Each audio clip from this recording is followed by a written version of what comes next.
¿Qué tal, mis queridos amigos, mis queridos hermanos? Qué gozo para mí saludarles en la oportunidad de presentar mi aporte al estudio de la lección de escuela sabática de esta semana. Velozmente estamos llegando ya a la lección número 9 de este trimestre, el cuarto del año 2022. El título de este trimestre ha sido Nuestra esperanza ante la muerte. Y esta lección número 9, interesante por lo demás, lleva como título Pasajes contradictorios. Vamos a estar mirando durante esta semana algunos pasajes que aparecen allí en las Escrituras y que en forma aislada parecieran contradecir entonces aquellas enseñanzas que son claras en las Santas Escrituras, aquellas enseñanzas que nosotros hemos predicado y que hemos venido mirando durante todas las 8 lecciones anteriores. Así que es un estudio por lo demás súper interesante que pido al Señor sea de gran bendición para todos nosotros y que al hacerlo nuestra confianza, nuestra fe en la segura palabra profética sea solidificada, sea fortalecida y seamos instrumentos útiles de la predicación de la palabra. La cita bíblica, el versículo de memoria de esta semana basado en San Juan capítulo 5 verso 39, quiero confesar que no lo veo muy aplicable a la lección. Y voy a decir por qué. Porque el versículo no dice exactamente lo que nosotros queremos que diga. Él no está dando una orden. Jesús no está ordenándonos escudriñar las santas escrituras. Jesús está simplemente recordándole a los fariseos que aunque ellos viven escudriñando la Biblia, viven buscando allí lecciones y las Biblias dan testimonio de Jesús y ellos lo estaban negando. Por eso quiero utilizar como base para el estudio de esta semana quizás los otros 2 versos que aparecen allí en la parte introductoria, que sí son más apegados a lo que la lección nos quiere dejar claro, son más apegados a lo que debemos nosotros hacer. En primer lugar, Primera de Pedro, capítulo 3, verso número 15. Pedro aconseja que estemos siempre preparados para dar defensa de nuestra fe, para explicarle a otros la razón por la cual nosotros decimos creer lo que creemos. Pedro dice, estén siempre listos para dar defensa de su fe, con mansedumbre, oye la expresión, es decir, no con arrogancia, no creyéndonos absolutos dueños de la verdad, no creyéndonos que nosotros podemos dominar toda la Biblia, con mansedumbre, pero con firmeza, dar defensa de nuestra fe. Y el apóstol Pablo, en su segunda carta a Timoteo, en 2 Timoteo capítulo 4, versos 1 y 2, aconseja a su hijo en la fe que entonces predique la palabra a tiempo y fuera de tiempo. Y cuando el apóstol Pablo le dice a Timoteo que predique la palabra, lo que le está diciendo es, predica la Biblia, la palabra de Dios en forma correcta. Porque alguien puede decir, bueno, todos los predicadores populares y de la iglesia adventista o de cualquier iglesia predican la palabra, abren la Biblia. Pero Pablo, cuando dice predica la palabra, está diciendo entiende y enseña en forma correcta. Por eso esta lección es tan importante, porque vamos a encontrar algunos pasajes que parecieran decir algo diferente a lo que hemos dicho que dice la Biblia, que enseña la Biblia. Y vamos a mirarlo en sus contextos respectivos. Vamos a mirarlos completamente para entender qué nos quiere decir el Señor, siguiendo la indicación de Cristo Jesús. Cristo no suprimió, dice el Espíritu de la profecía, no suprimió nada de la verdad, no ocultó ninguna verdad, pero siempre lo hizo con amor. Durante estos durante esta semana, al estudiar estos 5 pasajes aparentemente contradictorios, intrigantes, vamos a seguir mirando que no hay tal cosa como una inmortalidad inherente en el ser humano, que no hay vida después de la muerte, sino que la persona está en el sepulcro esperando a que Cristo venga por segunda vez. La primera sección de esta semana se titula El rico y Lázaro.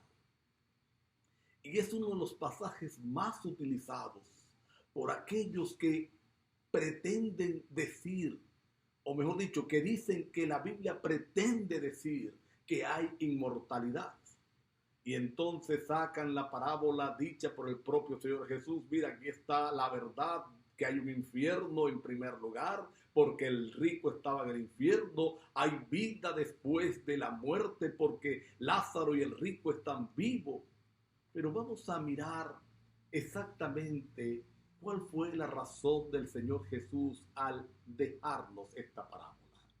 Yo recuerdo, en una oportunidad estábamos en el culto de la casa y uno de mis hijos me preguntó: papá, ¿por qué el Señor contó esta parábola? ¿Por qué enredó la vida? Vamos a mirar en esta oportunidad la razón por la cual Dios la dejó y qué fue lo que quiso decir. Saben que aún los eruditos bíblicos que defienden la inmortalidad inherente del ser humano, que defienden el que hay vida después de la muerte, es decir, que el alma se va al cielo o va a algún lugar, ellos han reconocido la fragilidad de tomar esta parábola para enseñar esto. Hasta el Papa Benedicto XVI dijo que no podía ser usada esta parábola para mostrar que hay vida después de la muerte, porque no era la intención primaria de Jesús al darlo. Entonces, ¿cuál fue la intención de Jesús? ¿Qué exactamente quiso enseñar Jesús? Hay 3 aspectos que vamos a mirar para entender entonces lo que el Señor nos dio en esta parábola. En primer lugar, fue una respuesta de Jesús a los fariseos que se burlaron de él cuando contó la parábola del siervo infiel, del mayordomo infiel. Eran amantes estos fariseos del dinero y pensaban que el poder y el dinero les daba seguridad en esta tierra y seguridad por la eternidad. Así que el Señor en primer lugar responde contando esta parábola para mostrarles a ellos que la posición del momento, que mi posición social de ahora no me garantiza entonces una seguridad eterna, a menos que decida en esta tierra amar al Señor Jesús, a menos que decida en esta tierra entregarle el corazón a Jesús, a menos que decida en esta tierra abrirle mi vida para que Él habite allí. Entonces la única manera como podemos garantizar la eternidad cuando el Señor venga.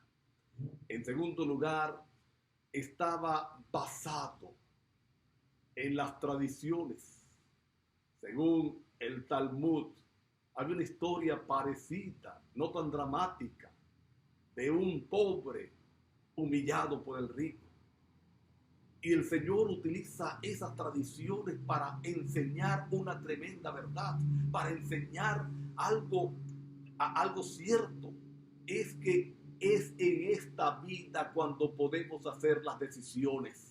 No hay posibilidades después de la muerte de cambiar nuestro destino. Si en esta vida hemos decidido por Jesús, morimos y cuando Él venga nos resucita para vida eterna. Pero si en esta vida no hemos decidido a favor de Jesús, al contrario, hemos decidido en contra de Él, voluntariamente hemos desobedecido, no importa lo que se haga después que yo esté muerto, entonces yo me voy a perder por la eternidad cuando Cristo venga y juzgue a todas las naciones.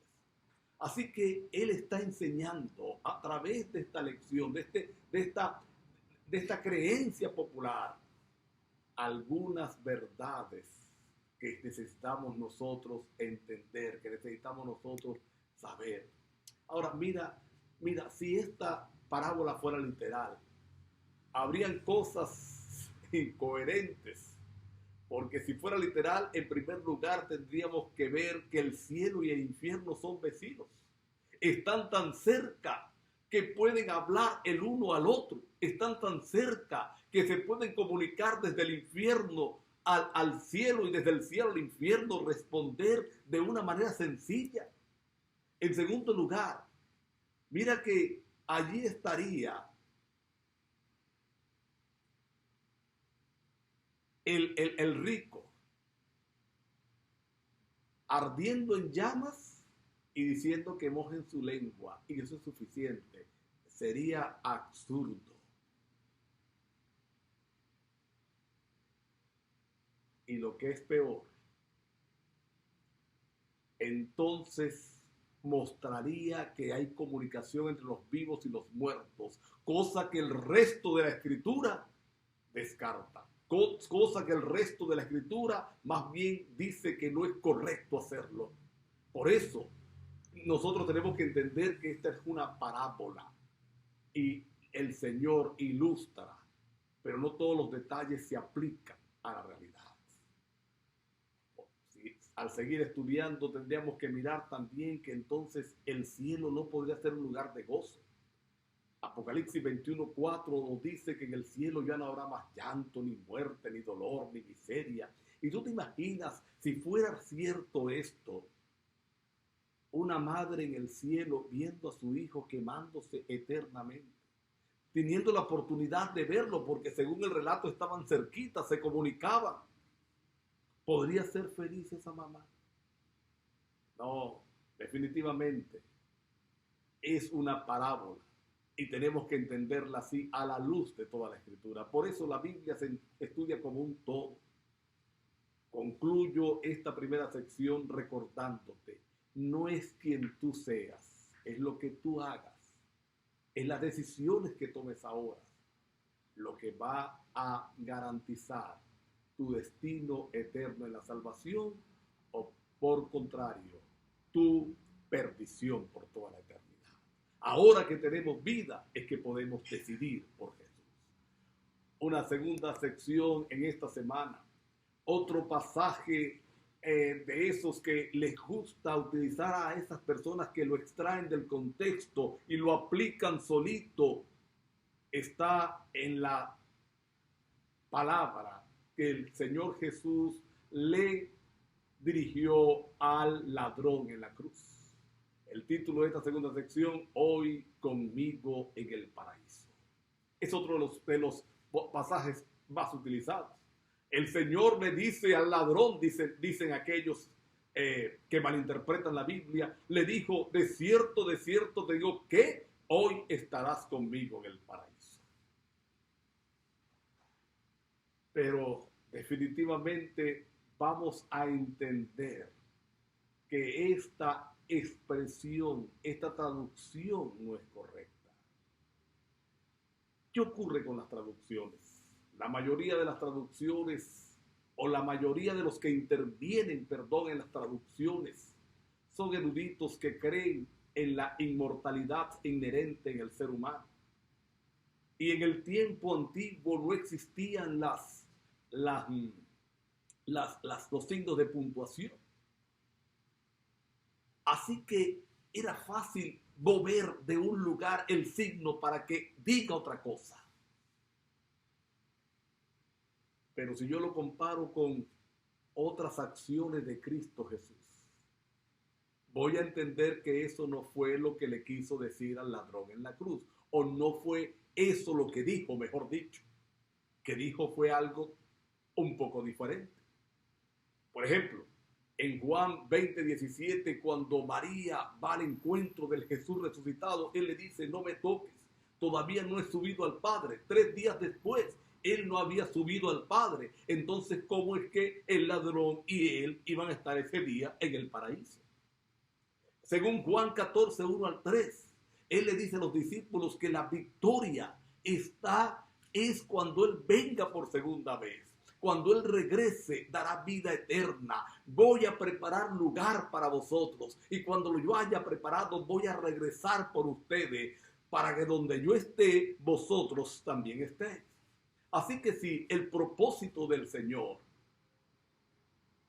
o la realidad, mejor dicho, es que el que muere de una vez va al paraíso, ¿para qué iba a decirle Él a los discípulos, voy a preparar lugar y voy a regresar para que donde yo esté, vosotros también estéis, si ya iban a estar con Él?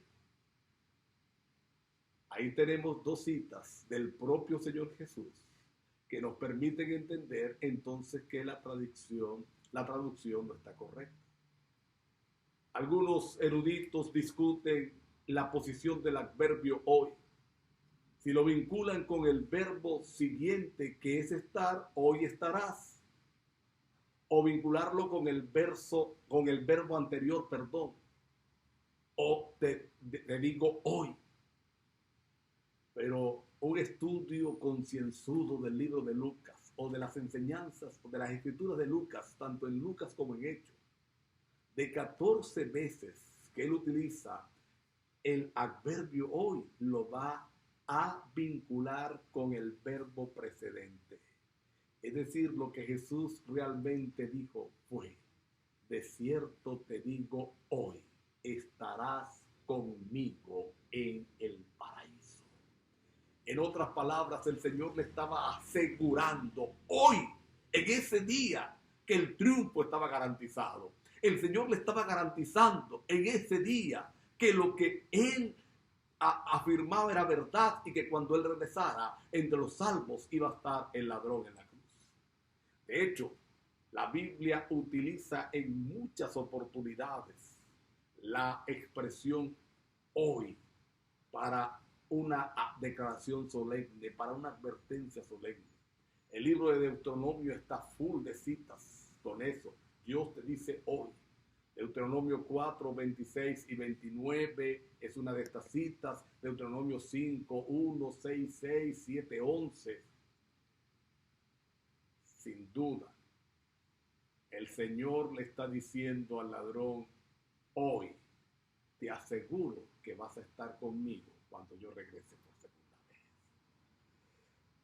Lo contrario sería una contradicción a toda la enseñanza bíblica, a todo lo que el mismo Jesús expresó.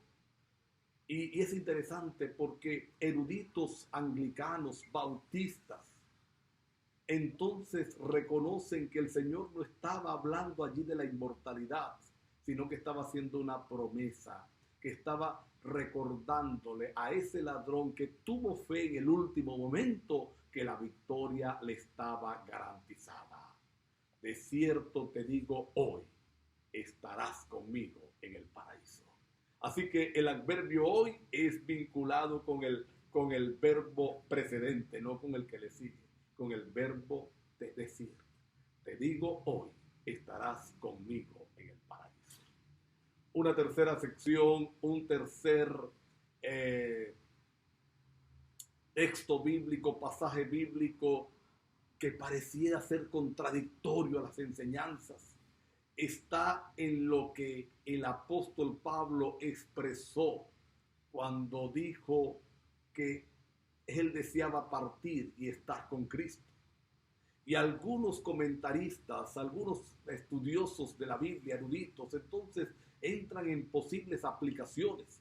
Algunos dicen que Pablo cambió de parecer, que él entendió al final que la creencia judía no estaba correcta, sino la griega. Otros afirman que el apóstol Pablo creía entonces en que había una separación de alma y cuerpo. Pero otros afirman que el apóstol Pablo simplemente estaba hablando de el encuentro con Jesús. Y vamos a explicar esto. No podemos olvidar jamás las enseñanzas precedentes del apóstol Pablo. Ustedes se acuerdan ayer los tesalonicenses. Estaban ellos angustiados porque se estaban muriendo. Y ellos tenían la conciencia, lo estudiamos la semana pasada, de que solamente los vivos recibirían el galardón. Así que si morían no podían ir al cielo. Y el apóstol Pablo escribe, no, no es así. El Señor Jesús va a regresar, va a tocar la trompeta y los muertos en Cristo resucitarán primero. No, no se atrasarán de nosotros. Nosotros no le precederemos a ellos porque ambos nos vamos a encontrar con Jesús. Si ya estuvieran en el cielo, entonces ya se han adelantado. Ya conocen la salvación. Ya conocen el paraíso. Se adelantaron. Sería contradictorio entonces lo que Pablo está diciendo. Peter O'Bargen, un erudito, dice que lo que Pablo está expresando aquí es su esperanza del acercamiento a Jesús más profundo, independientemente del tiempo que pase, desde el día que murió hasta que Jesús venga. Porque lo que Pablo está diciendo es que después que él parta, es decir, después que él muera, lo próximo que va a mirar será la gracia de Cristo Jesús redimiéndole, será el Señor levantándole, será el Señor llevándole al reino de los cielos. Y es que todos aquellos que han muerto creyendo en Jesús, lo próximo que van a ver es el rostro de Cristo. Cuando el Señor le despierte y ellos sentirán que no ha pasado tiempo. Pablo está expresando un deseo de dejar esta vida problemática, de dejar esta vida angustiosa y descansar para encontrarse con su Señor. Así que en ningún momento el apóstol Pablo está expresando aquí el que va a encontrarse con Jesús inmediatamente de la muerte. Todas sus demás enseñanzas están claras. Es una expresión que el apóstol Pablo utiliza para mostrar su deseo de ver el rostro de Jesús y de calmar esta vida de dolor y de sufrimiento que estaba llevando.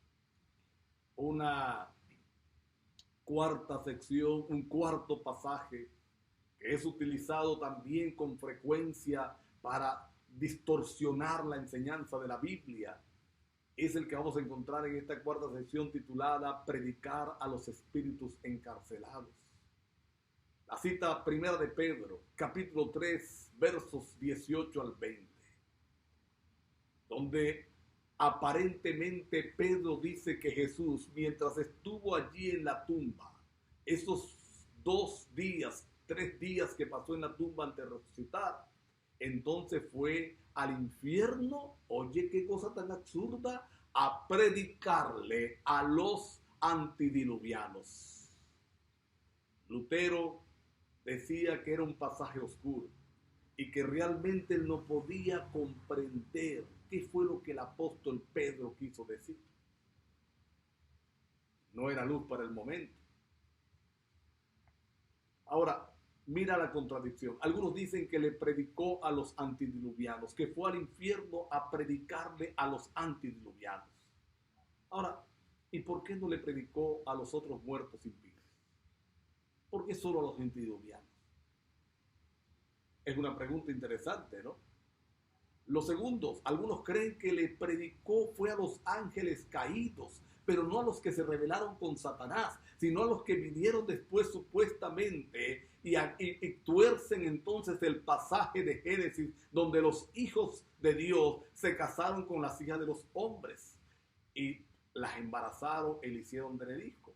Y esta gente afirma que son ángeles que se rebelaron posteriormente. Es decir, que miren qué cosa tan absurda, que el cielo es una revuelta tras revuelta, una revuelta tras revuelta, qué cosa tan absurda. Entendemos que Génesis, cuando dice los hijos de Dios, se está refiriendo a los descendientes de Sem, se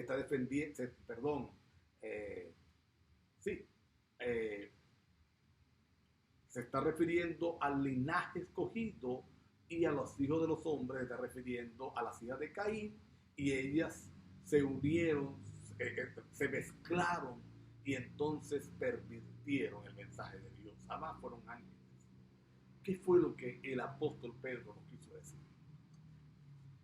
Quizás una de las posiciones más claras, aunque no muy defendida, de todos los comentaristas no adventistas, es la posición de Agustín. Él dice que el Señor predicó a los antediluvianos a través del Espíritu Santo en la persona de Noé. De hecho, el apóstol dice en segunda de Pedro que él es denominado mensajero de justicia, predicador de justicia, reconociendo que quien predicó fue Noé, es decir, el Espíritu del Señor predicó por 120 años a través de Noé a los antediluvianos. Así como a través del Espíritu Santo nos sigue predicando a todos nosotros, sigue hablándole al corazón de cada uno de nosotros. Cada vez que un predicador se levanta y te habla en el nombre del Señor, Jesús te está hablando. Jesús está dirigiéndote la palabra a través del instrumento humano que ha escogido, a través del instrumento humano que ha tomado para ese caso. Y la última sección, otra cita también aparentemente contradictoria y que es mal utilizada por los que quieren hacer decir a la Biblia lo que no dice, porque es clara en la posición de la muerte. Las almas bajo el altar es el título. Y ocurre aquí en el libro de Apocalipsis, dice que se abre el quinto sello y entonces hay unas almas debajo del altar, las almas que han sido martirizadas, clamando por justicia, clamando por venganza, clamando porque el Señor tome las riendas y dé fin a la persecución. Algunos han intentado armonizar este altar con el altar del incienso, mencionado en el séptimo sello. Pero la sangre entonces nos hace mirar más al altar del holocausto.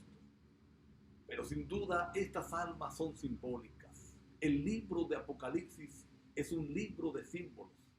En el cielo no hay tal cosa como caballos blancos, bermejos, negros, montados por jinetes que van en guerra.